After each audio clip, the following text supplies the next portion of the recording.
Okay, તો હવે આપણે એડ બ્લોક કરી દીધું, બરાબર. મીન્સ કે ફોર્મ ફિલ કરીને આપણે એડ કઈ રીતના કરી શકીએ એ જોઈ લીધું. હવે આપણો વારો છે એડિટ કરવાનો. સો હવે આપણે એવું કરું કે ફોર એક્ઝામ્પલ અહીંથી હું એક બટન મૂકું એડિટ, અને આ બ્લોકને મારે એડિટ કરવું હોય તો હું બટન ઉપર ક્લિક કરું તો આ ફોર્મ ઓપન થઈ જાય, અને પછી જે પણ ઇન્ફોર્મેશન ટાઇટલ ડિસ્ક્રિપ્શન ને જેવી ઇન્ફોર્મેશન આપણી પાસે હોય એ ઓલરેડી ફિલ થઈને આવી જાય, બરાબર. તો આ વિડીયોમાં જસ્ટ આપણે એવું કરીએ, અહીંયા બટન મૂકીએ, બટન પર ક્લિક કરીએ એટલે લિસ્ટ કમ્પોનેન્ટમાંથી આપણે આ બ્લોગની ઇન્ફોર્મેશન મોકલીએ આપણા એપ કમ્પોનેન્ટને, અને એપ કમ્પોનેન્ટમાંથી પાછી ઇન્ફોર્મેશન આપણે મોકલવાની ટ્રાય કરીએ એડ બ્લોગમાં. ઠીક છે, તો સૌથી પહેલાં સ્ટાર્ટ કરશું આપણે લિસ્ટ કમ્પોનેન્ટથી. ઓકે, તો લિસ્ટની અંદર બેઝિકલી એક બટન મૂકશું, class name BTN primary edit, ખાલી એડિટ લખ્યું, અને એની ઓન ક્લિક ઇવેન્ટ પર હું શું કરીશ કે અહીંથી પહેલાં તો જ્યારે મારું એપ કમ્પોનેન્ટમાંથી લિસ્ટ અત્યારે યુઝ કરીએ છીએ, બરાબર, હું એમ કરું કે ઓન એડિટ કરીને એક પ્રોપ લઈ લઉં, બરાબર. એટલે અહીંથી એક પ્રોપ પાસ કરીશ ઓન એડિટ, અને એ પ્રોપ હું કોલ કરાવીશ મારા લિસ્ટ કમ્પોનેન્ટમાંથી, અને એ પ્રોપ કોલ થશે ત્યારે અહીંયા હું એક ફંક્શન કોલ કરાવીશ. મે બી એનું નામ આપીશ હેન્ડલ એડિટ બ્લોગ. હા, એવું કંઈક. ઠીક છે, તો ઓન એડિટ એ મારી પ્રોપ છે જે મારા લિસ્ટ કમ્પોનેન્ટમાં અહીંયા મારે મૂકવાની છે. ઓન એડિટ થઈ ગયું. તો હવે ઓન ક્લિક ઉપર મારે આને ઓન એડિટને કોલ કરાવવું છે. હવે અત્યાર સુધી આપણે એવું કરતા કે ઓલવેઝ ઓન ક્લિક ઉપર અહીંયા આપણે એક ફંક્શન લખતા અને ફંક્શનમાંથી જઈને કોઈ પણ પ્રોપને કોલ કરવું એ તો કરી શકીએ. બીજું પણ એક વેક છે, ડાયરેક્ટ મારી પાસે આ પ્રોપ છે, જસ્ટ મારે એને કોલ જ કરાવી છે, તો હું અહીંથી આવી રીતના પણ કરી શકું કે ઓન ક્લિક ઉપર હું શું કરું, અહીંયા આવી સિન્ટેક્સ ફોલો કરી શકું અને સીધું ઓન એડિટ. એટલે આ શું થશે, સીધું અહીંથી આપણી પ્રોપનું જે ફંક્શન કોલ કરાવવું છે એ કોલ કરી શકાય, અને ડાયરેક્ટલી, અને આપણા ઉપર એક અલગ ફંક્શન બનાવવાની જરૂર નથી. બનાવી શકીએ, કંઈ ખોટું નથી, બટ વન લાઇનનો કોડ હોય તો અહીંથી મેનેજ થઈ શકે. હવે એવું કરવું છે કે મારે અહીંથી ક્લિક થાય એડિટ ઉપર ત્યારે આ જે પર્ટિક્યુલર બ્લોગ હશે, બરાબર, એટલે કે અહીંયા અત્યારે બ્રેક થઈ ગયું હશે, પણ જે બ્લોગ હું 1 નંબરનો 2 નંબરનો કે વોટ એવર બ્લોગ મારે લૂપ ચાલતી હશે એનું મારે આખો આ બ્લોગનો ઓબ્જેક્ટ પાસ કરી દઈશ. તો અહીંયા હું પાસ કરીશ બ્લોગ. ઠીક છે, તો અહીંથી જે પાસ થશે એ મને મળશે ઓન એડિટ જ્યારે કોલ થશે, જે ફંક્શન કોલ થશે આ વાળું. હવે એ ફંક્શન આપણે અહીંયા બનાવવું પડે. હવે ફંક્શનની બી એક અલગ મેથડ છે, તમે ઉપર આવી રીતના ફંક્શનની સિન્ટેક્સ બનાવી શકો. બીજો એક વે છે આવી રીતના બને છે કે કોન્સ્ટ, બરાબર, આ આપણે પેલી વખત જોઈ છીએ તો આ બી પોસિબલ છે. આ મોડર્ન વે છે, આ ટ્રેડિશનલ વે છે, બટ બે અપ્રોચમાં કંઈ ખોટું નથી. તો અહીંયા આપણે શું મળશે, બ્લોગ મળશે. ઠીક છે, અને અહીં જસ્ટ આપણે કોન્સોલ લોગ હાલ કરાવ્યા કે બ્લોગ મળે છે કે નહીં. ઠીક છે, અહીંયા હું કોન્સોલ લોગ કરાવી દઉં inside edit blog function. Okay, let's see. તો રિફ્રેશ એક આપણે ઇન્સ્પેક્ટ કરી લઈએ.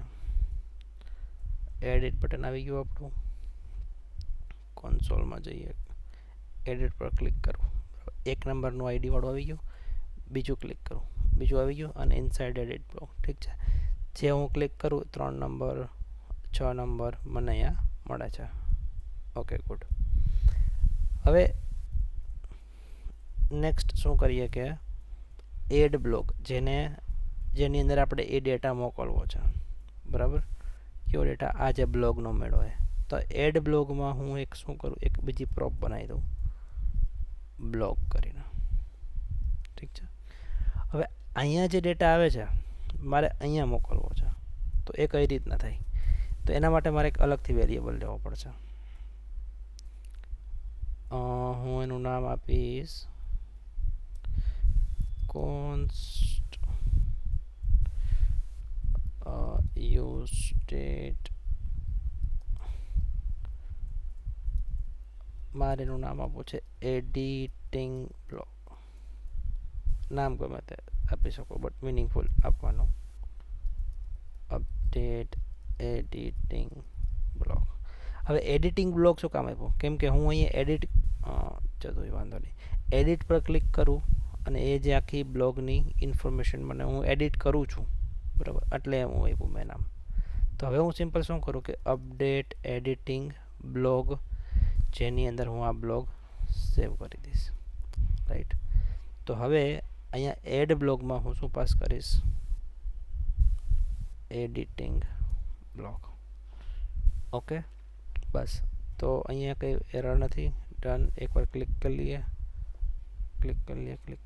હવે અત્યારે ઇન્ફોર્મેશન આપણે આ કમ્પોનન્ટની અંદર મોકલીએ છીએ, બટ એ થાય છે કે કેમ એ નેક્સ્ટ વિડીયોમાં જોશું. એની પહેલાં એક નાની વસ્તુ કરી લઈએ.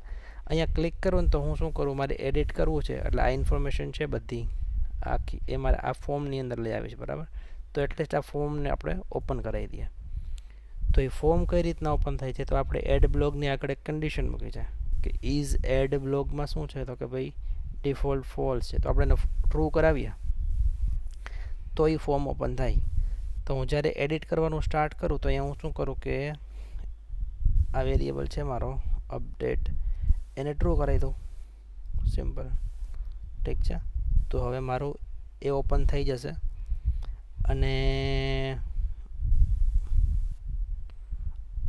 મારે એટલું પહેલાં જોઈ લઈએ, આપણે રિફ્રેશ કરાવીએ. અહીંયા ક્લિક કરું, ઉપર અત્યારે ફોર્મ છે નહીં, અહીંયા ક્લિક કરું, ઓપન થઈ ગયું.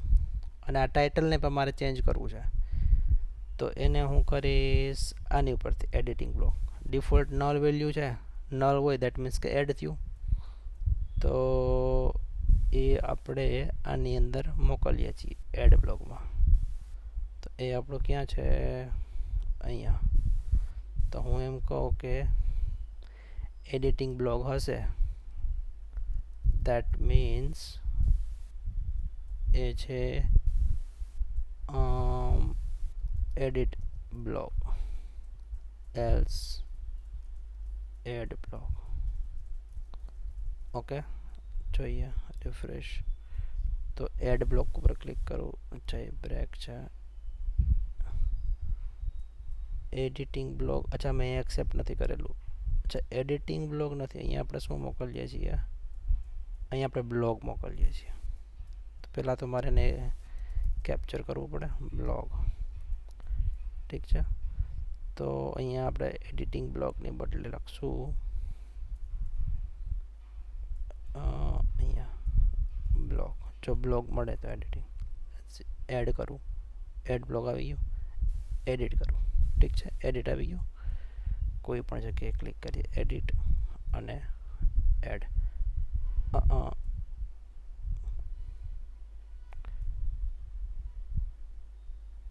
એડ કરીએ.